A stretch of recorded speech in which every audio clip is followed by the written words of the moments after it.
about now? Can you hear me now?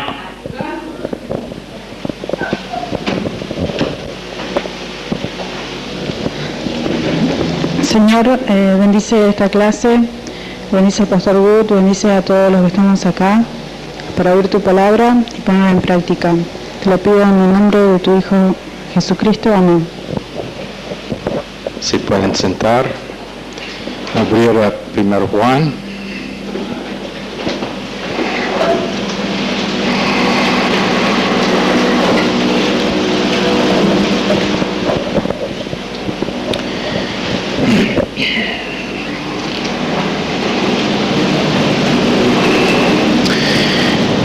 Estamos hablando y donde terminábamos ayer fue con los hijos de hombres en Génesis capítulo 6, siendo ángeles y no hombres. Tenemos la palabra griega Bania Elohim, hijos de Dios, en Job 38, 7, no hijos de hombres. También tenemos otra palabra que no voy a intentar pronunciar, que significa hijas de hombres.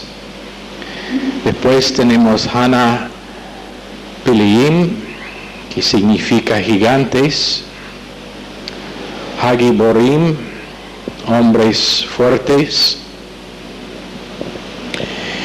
Y lo que decíamos es que estos ángeles, aunque no eran hombres, tenían cuerpos físicos en ese tiempo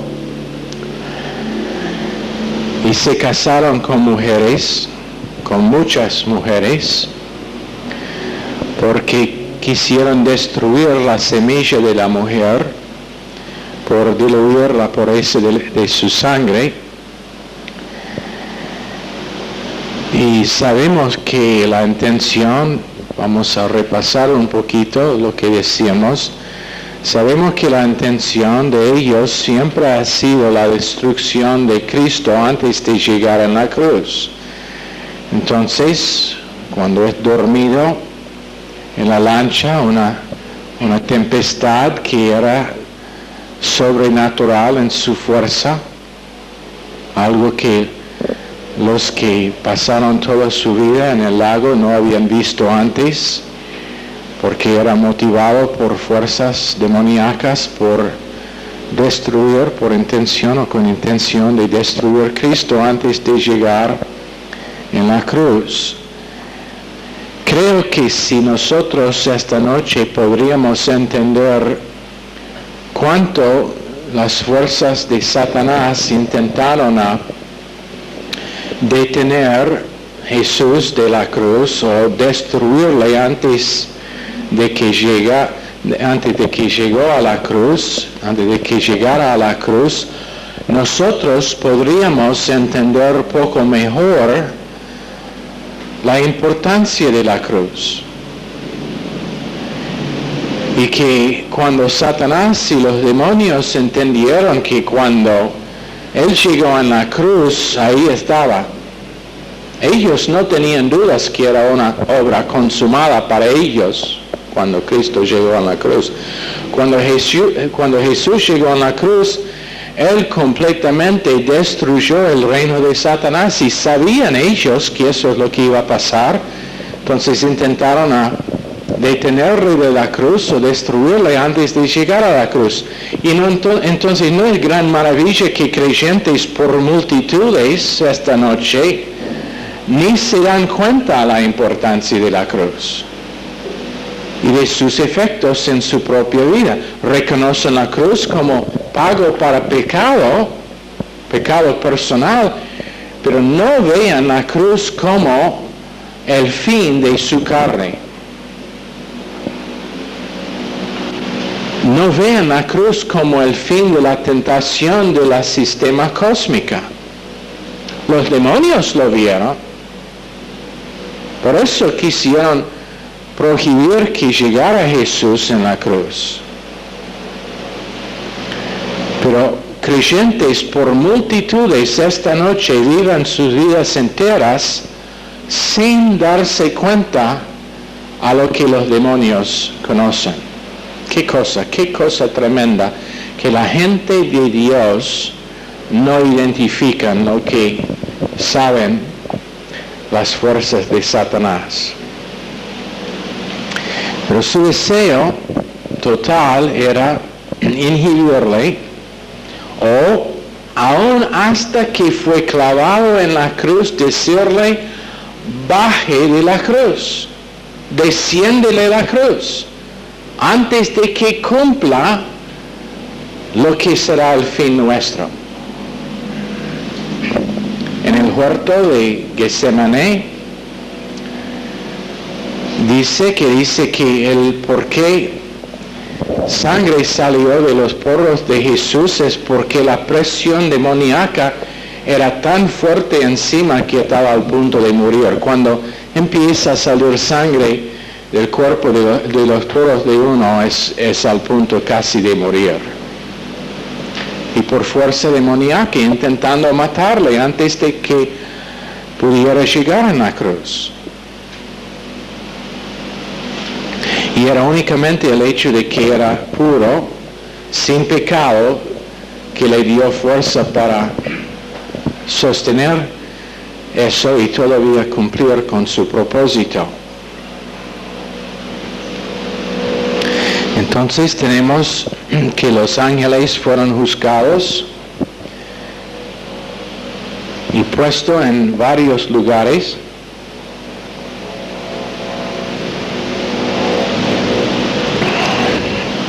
Los ángeles caídos fueron a Tártaros, es la palabra griega. Entonces tenemos varios lugares que se traducen infierno. Por ejemplo, en el Antiguo Testamento 65 veces Seol, que es en el fondo de la tierra. Y si piensa que no es en el fondo de la tierra, debo decirle que hace unos años los comunistas intentaron desprobar la existencia del infierno. Entonces agujeron el pozo más profundo hecho en el norte de Rusia, bajaron un micrófono y lo que escucharon era tan horrible que no podrían escuchar, tenían que cortar los baffles, el micrófono, porque según el testimonio de los que escucharon, se sonaba como almas siendo tormentadas. Y eso es exactamente lo que era. ¿Por qué? Porque cuando Dios dice que Seol es en el fondo de la tierra, ahí está. Si no lo cree, eso está bien, porque un día, cuando nosotros estamos en el cielo, Dios va a abrir el infierno para que podamos ver por un tiempito la cosa de que fuéramos librados. 65 veces es la palabra hebrea Seol, que es el fondo de la tierra. Está traducido 31 veces como infierno, 31 veces como sepulcro y 3 veces como abismo. La palabra griega es Hades, el estado no visto o el lugar a lo cual va el alma y el espíritu entre muerte y la resurrección, antes la resurrección de los santos. Eso es para los almas, pero el cuerpo va a un lugar que se llama en el hebreo Keber, Q-E-B-E-R, Keber. Y en el griego, Numion, M-N-E-M-E-I-O-N,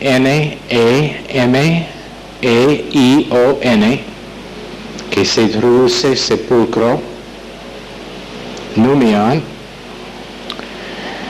y los testigos de Jehová y los cristianos adventistas y los del séptimo día realmente se confundan con eso, no pueden identificar la diferencia entre alma y cuerpo. El alma va a un lugar, el cuerpo a otro, esperando la resurrección.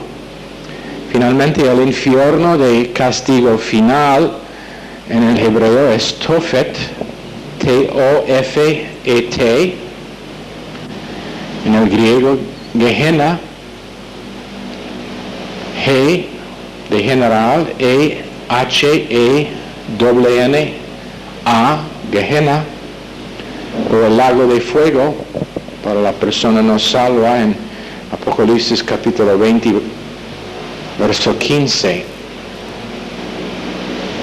Y el abismo sin fondo es el abismo en Apocalipsis capítulo 20, verso 1. Eso es donde va Satanás, el lugar especial reservado por él. La persona no salva va a Gehenna en Apocalipsis 20, 15. Y los ángeles en 2 Pedro 2, 4 y Judas 6 a Tártaros, T-A-R-T-A-R-U-S,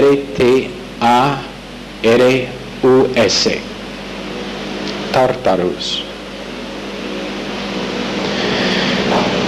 En 2 Pedro 2:4, porque si Dios no perdonó a los ángeles que pecaron, sino que arrojándolos al infierno los entregó a prisiones de oscuridad para ser reservados al juicio. Y en Judas 6, a los ángeles que no guardaron su dignidad, sino que abandonaron su propia morada, los ha guardado bajo oscuridad en prisiones eternas para el juicio del gran día.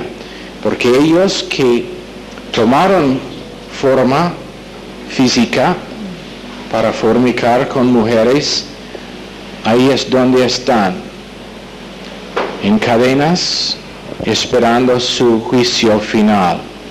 Y Jesús fue a ese lugar para anunciar su victoria sobre ellos, porque están en lugar de tinieblas, no sabían lo que estaba pasando arriba de ellos.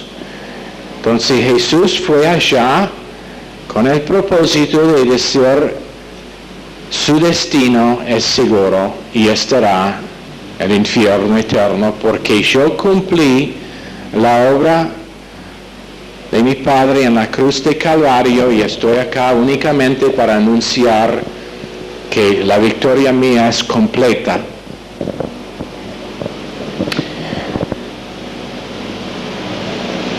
Yo fui crucificado, pero en 3 días me voy a resucitar, y entonces quiero anunciarle la victoria mía. Eso es de lo que está hablando en Efesios 4. Fue para anunciar a ellos su victoria completa.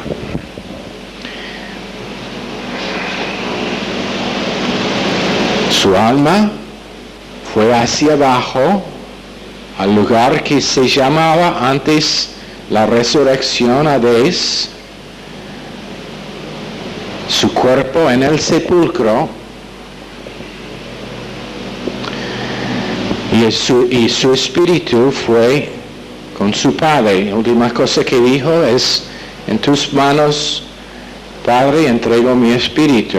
Entonces, espíritu hacia Dios, cuerpo en el sepulcro, alma en Hades, que era el lugar de los santos antes la resurrección. Ahora esa parte de Hades es vacío, deshabitado, y esa gente ahora están en la presencia del Señor.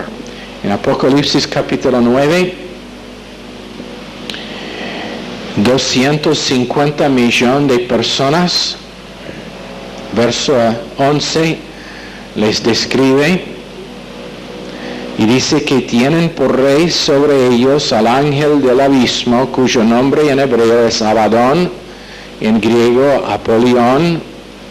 No son árabes, no son de Rusia, no son de China, no son los enemigos de Israel que vienen en contra de Israel cuando se seque el río Eufrates, pero son ángeles sobrenaturales que han sido encadenados allá desde Génesis capítulo 6, que están dejados libres, tienen un rey sobre ellos, y no es el anticristo, no es el profeta falso, no es la ramera de Babilonia, pero es Satanás mismo, y estarán dejados libres por el propósito de perseguir durante la tribulación a este mundo.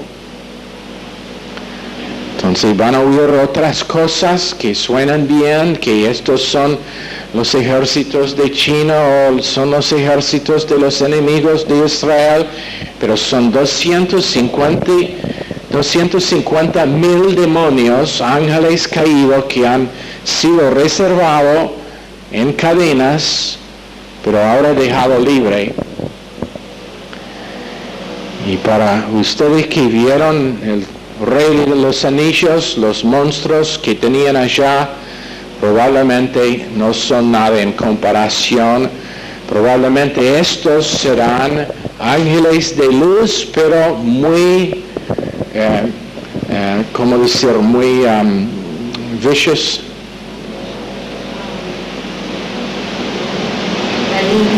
Muy malignos, sí. Y su propósito es la destrucción de la raza humana. Ahora, el alma es el campo de batalla de los dos reinos, de luz y de tinieblas. Y Satanás no pudo ser salvo, como decíamos, por su decisión habitual de resistir Dios y su decisión final que sigue siendo lo mismo, que va a levantarse arriba de todo lo que representa Dios. Entonces, ¿qué pasa? 5 grados de odio es lo que pasa. 5 grados de odio que Satanás causa, y es muy importante que nosotros entendamos esta noche la diferencia entre la interpretación común de odio y lo que es la mente de Dios acerca de odio. Porque la Biblia dice que nosotros debemos aborrecer a nuestros madres, padres, familiares y aún nosotros mismos. Pero eso no significa ser violento contra ellos ni contra nosotros mismos. Entonces tenemos que entender lo que es que Dios quiere decir cuando Él habla de odio. Primero, es pensar menos de alguien que debo pensar de ellos, según la palabra de Dios y la cruz. En otras palabras, yo prefiero no darle el lugar en mi vida que Dios dice que debo darle. No significa violencia. Lucas 14:26, hablando de los familiares, no significa una actitud negativa, simplemente significa que no les doy el lugar que Dios dice que deben tener. Entonces, cuando Él dice que yo debo aborrecer a mis familiares o odiarlos, es otra traducción, significa que debo darles el lugar correcto que no es arriba de Dios. Significa no darles un lugar arriba de Dios, más alto que Dios. Entonces, esposa, familia, hijos, todos son buenos, todos son tremendos en el plan de Dios, pero nunca pueden tomar el lugar de Dios. Por eso Dios dice que debo odiarlos, ponerlos abajo de Dios en importancia. Pero no pasa, normalmente no pasa. Dejo que manipulan, dejo que ellos me manipulan para hacer lo que quieren ellos. Un esposo que no tiene la responsabilidad de asegurar que su esposa se congrega cuando debe congregarse es uno que realmente no está dando a Dios el lugar correcto en su vida. No está odiando a su esposa como debe odiarla. Y nuevamente, no significa violencia, no significa actitud negativa, significa ponerla en el lugar, en el orden correcto con respecto de Dios. Trabajo no tiene lugar delante de Dios. Y es una forma de odio perfecto, Salmo 139. Dios, quien es amor perfecto, pero también odio perfecto. Salmos 45, 7.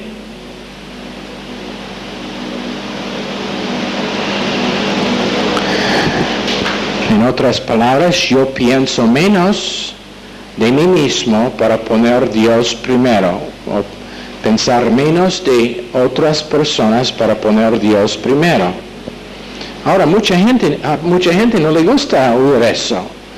No le gusta cuando yo predico en la radio. Y no habían llamadas hoy. No me sorprendió mucho cuando digo que hijos deben estar disciplinados, porque si no, he puesto los hijos delante de Dios porque Dios dice disciplinarlos. Y en los versos que leíamos, necedad está atado en el corazón de todo muchacho. Y la única cosa que le quita esa necedad es ¿qué cosa? Según lo que decíamos. No, la palabra de Dios. No, la vara. La única cosa que quitará del corazón del muchacho su necedad es la vara, disciplina, siendo entrenado contra su libre albedrío, que en ese momento está yendo en contra de la voluntad de Dios. Y honestamente, un padre que no, esto es para todos, aún los solteros, para cuando tienen hijos, si no les disciplina, la verdad es que no les ama. Porque lo que pasa, como decíamos en la radio, ¿quién se acuerda de lo que pasa? Si el padre no disciplina a sus hijos, ¿qué pasa? Sigue siendo atado en su corazón esa necesidad. ¿Y qué pasa cuando llega delante de Dios? Dios ahora le tiene que disciplinar. Dios tiene que disciplinarlo porque los padres no hicieron su trabajo, y seguro si ellos en su sentimentalidad no le quieren disciplinar a sus hijos preciosos, le va a doler más cuando vean la disciplina de Dios en sus vidas. Padres dejan que sus hijas corran como locas en la calle, están con hombres toda la noche y después tienen que sufrir cuando vean la disciplina de Dios en la vida de su hija, porque ahora es embarazada sin estar casada, tiene que sufrir la vergüenza de criar un hijo sin esposo.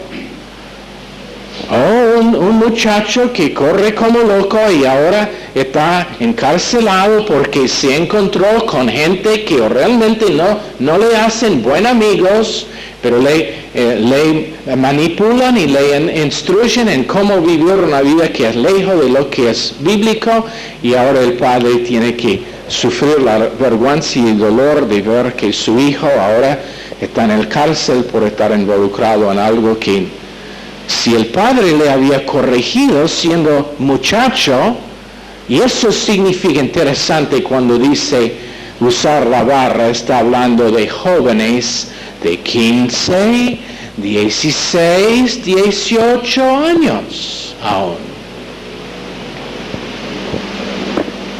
No soy su padre, entonces no tienen que temer de mí.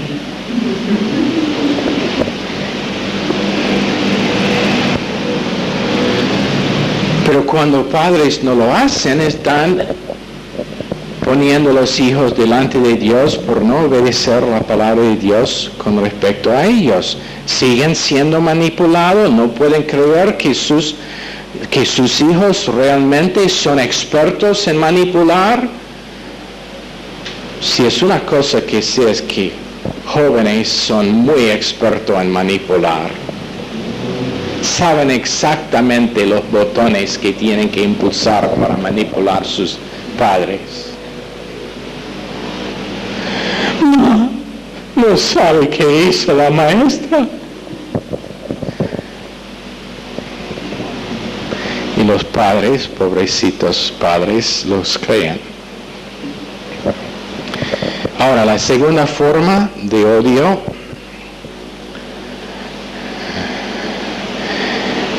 es cuando uno es lleno del amor de Dios y el objeto de ese amor rechaza el amor. No puede tener comunión objetiva con el objeto por causa de que no hay vida resucitada llenándoles. No tienen resurrección como su marco de referencia. Siguen sumisos a sus propios deseos y las circunstancias que les controlan.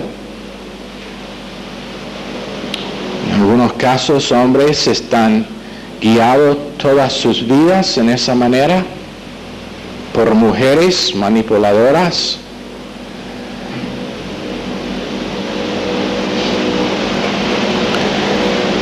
Y someten a decisiones carnales de la otra persona, no únicamente mujeres, pero hombres a veces también hacen la misma cosa. Y el Espíritu Santo en Romanos 5:5 derrama el amor de Dios en nuestros corazones, y en Efesios 5:2 nosotros caminamos como hijos amados en el amor de Dios. Entonces, esta segunda forma de odio es que yo rechazo el poner de una cruz entre mí y la otra persona. No tomo responsabilidad para su vida. Yo rechazo de cuidarle como debo cuidarle. Y eso no significa sentimentalidad.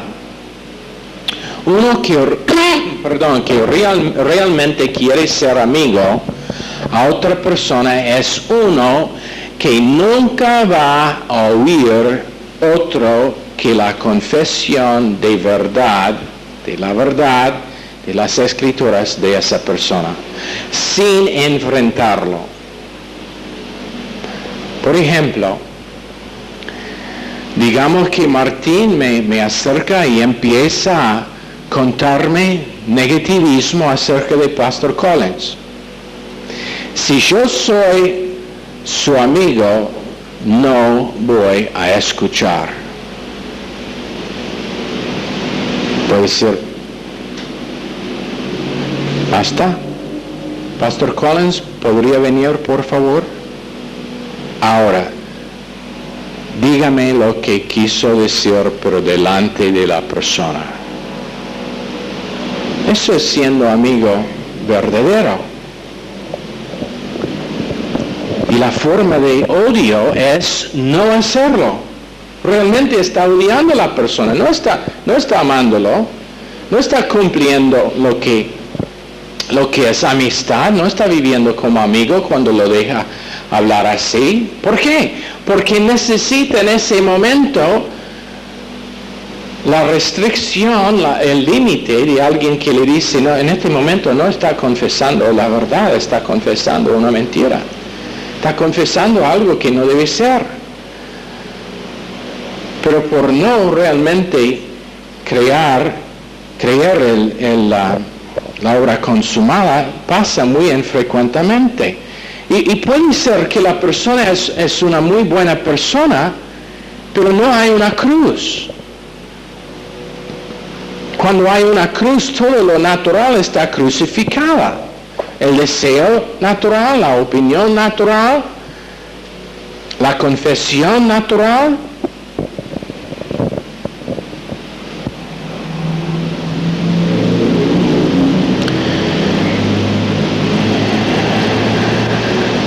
Y entonces, si no hay una cruz, no puede hacer amor resucitado. No puede ser el amor de la resurrección. Todavía es en el otro lado de la cruz, no ha pasado muerte, entonces no puede ser amor resucitado. Entonces no estoy responsable para mi hermano o para mi familia. Esto es bien grave. No sé si entendemos bien esta noche que cuando padres andan delante de Dios en el trono, en el tribunal de Cristo, que cuando los hijos vivieron desconforme a la palabra de Dios que fue enseñada en su iglesia, una de las cosas acerca de que los padres estarán juzgados para recompensa es cómo obligaron a sus hijos en oír esa palabra. ¿Me entienden? En otras palabras, Jesús va a preguntar, y anoto que, sus hijos, gracias a Dios, son salvos, pero madera, heno y hojarasca es el único que tienen, no van a recibir recompensa. La verdad es que uno tenía que disciplinar a muerte. Ahora, padre, madre, ¿me puede explicar cómo puede ser que no se aprovechó de la instrucción que di acerca de la disciplina de hijos en obligarles en estar donde la palabra está predicada correctamente? ¿No entendiste que eso posiblemente les iba a salvar su vida espiritualmente? ¿No entendiste que eso posiblemente iba a hacer la diferencia entre recompensa y pérdida para ellos? Entiendas que tú ahora vas a perder una recompensa por causa de no, por fe, por gracia, por una cruz, porque seguro que le iba a costar la tranquilidad en la casa cuando empieza a hacerlo. Pero ¿no entendiste que ahora tú estás perdiendo algo? Y esto no es un tema popular, sé que no es un tema popular.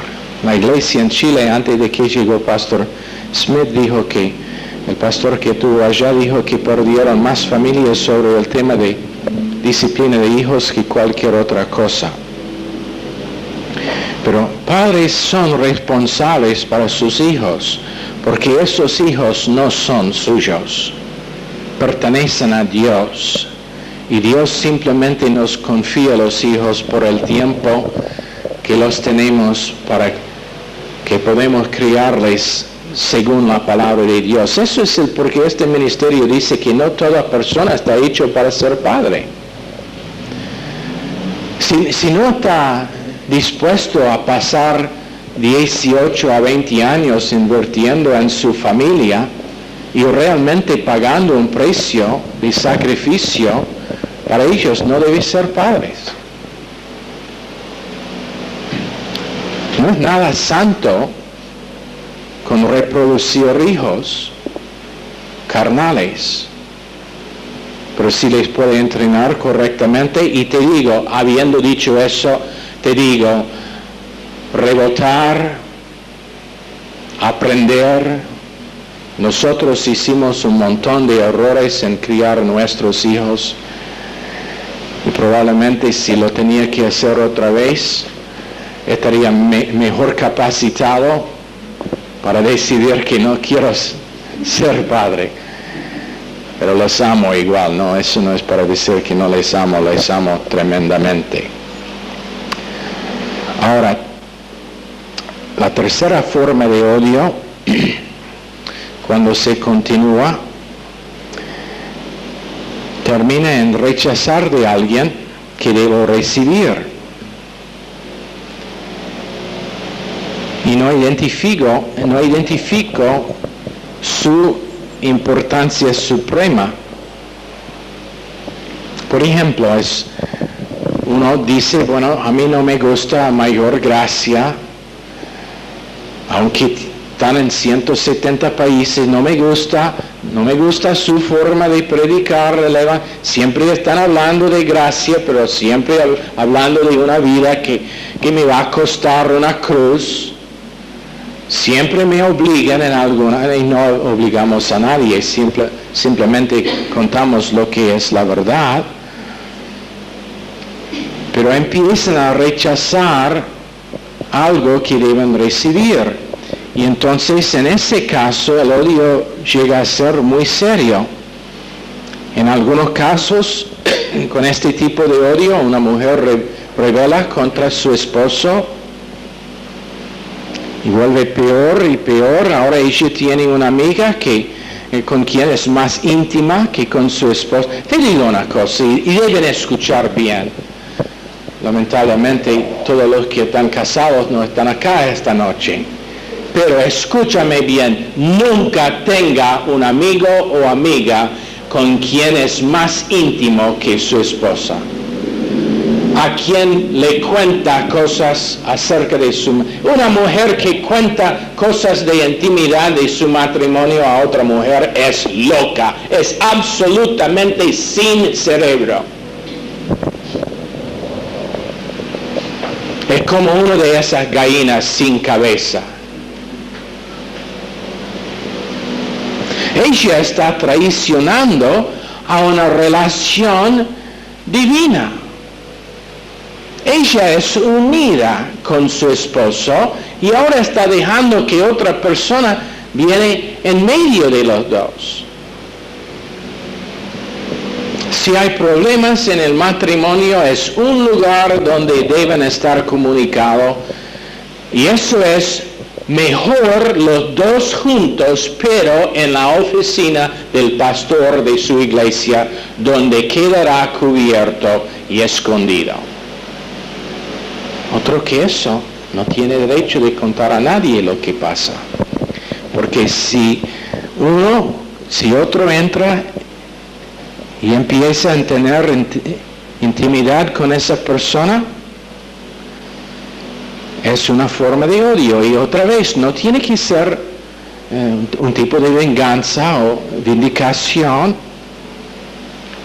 pero simplemente no amando a su esposa como Cristo amó a la iglesia es una forma de odio, dando a sí mismo por ella.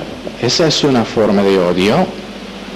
Otra vez, no es violento, pero es una forma de odio. Número 4, asesinación de carácter. Mata la reputación de una persona. Es una forma de odio.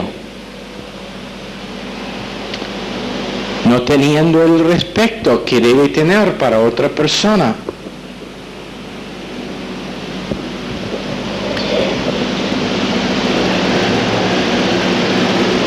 Una cosa acerca de que estoy recién intentando a siempre recordarme es el hecho de que cada creyente es uno en que mora Dios mismo. Eso me causa mucha humildad en mi interacción con ellos. Puede bromear, puede divertirse, puede disfrutar el estar juntos, Pero hay líneas que nunca deben estar cruzadas.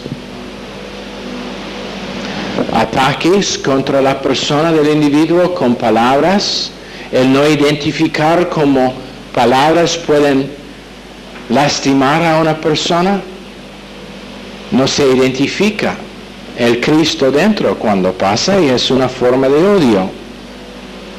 Eso es el porqué en 1 Juan habla tanto de amar y odiar varias veces.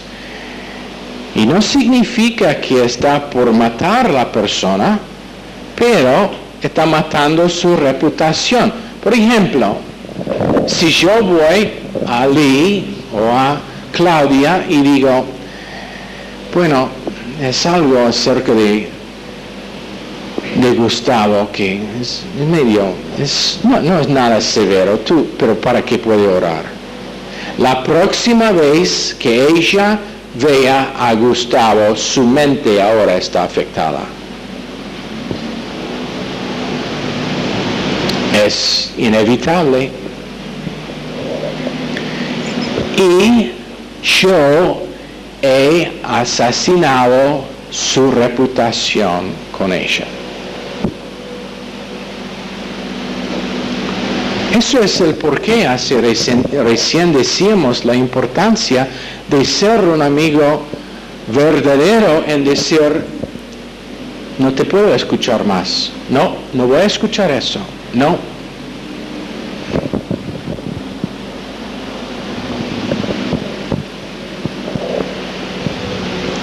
Dios no sabe nada del pecado de ese individuo, es bajo la sangre, entonces ¿cómo puedo yo hablar de sus errores?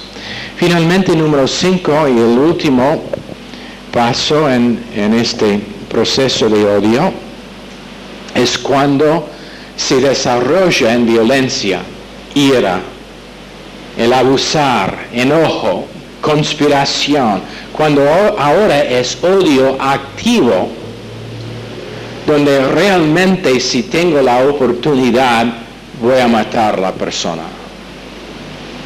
O por lo menos destruirle en una forma peor que muerte. Causar que sufra. Voy a entrar en conspiración para eliminar tu ministerio o tu porción. Y es muy degenerado, muy deteriorado. Es una cruzada ahora que realmente no hace sentido.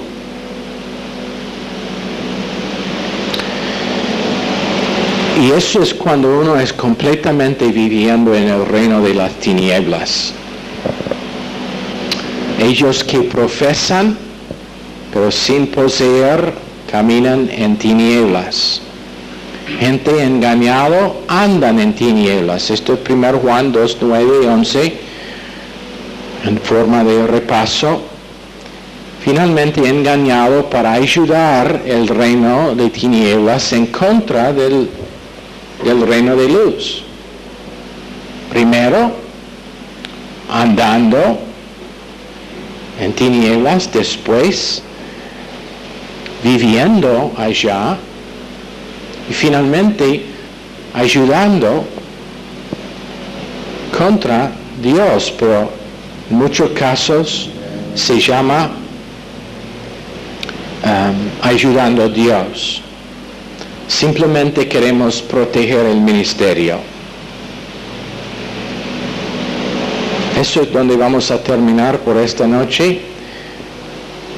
Jueves empezaremos con la doctrina de levadura, que es conectado con lo que hemos enseñado sobre odio, sobre tinieblas, los dos reinos. Pero quiero que identifiquemos bien este tema de odio y cómo significa el no tener prioridades en nuestras relaciones que están gobernados por la palabra de Dios. Porque de otra forma nuestra vida es realmente es uno que no refleja el amor de Dios en esas relaciones. Yo puedo ser muy amable y oír y escuchar todo lo que me dice acerca de otra persona y nunca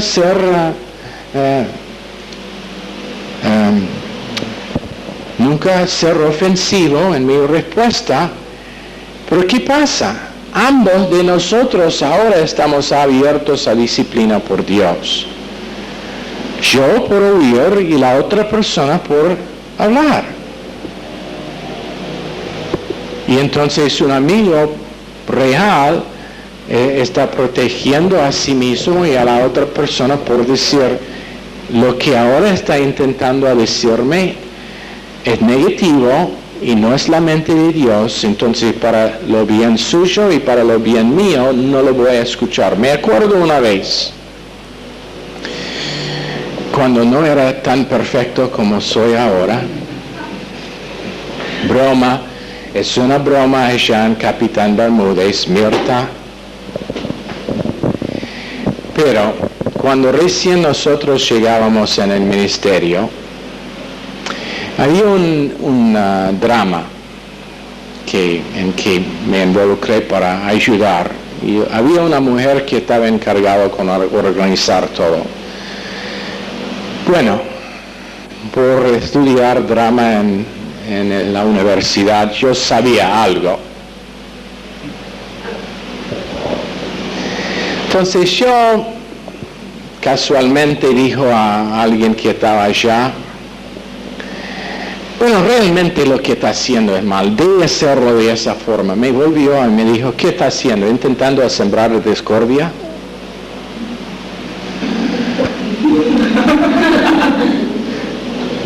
Aprendí algo ese día.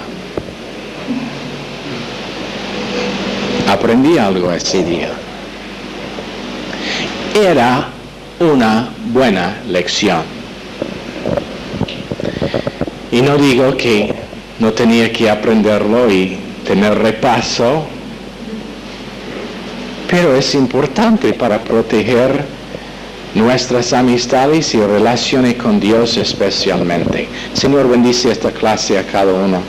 En el nombre precioso de Jesús. Amén. Están despedidos.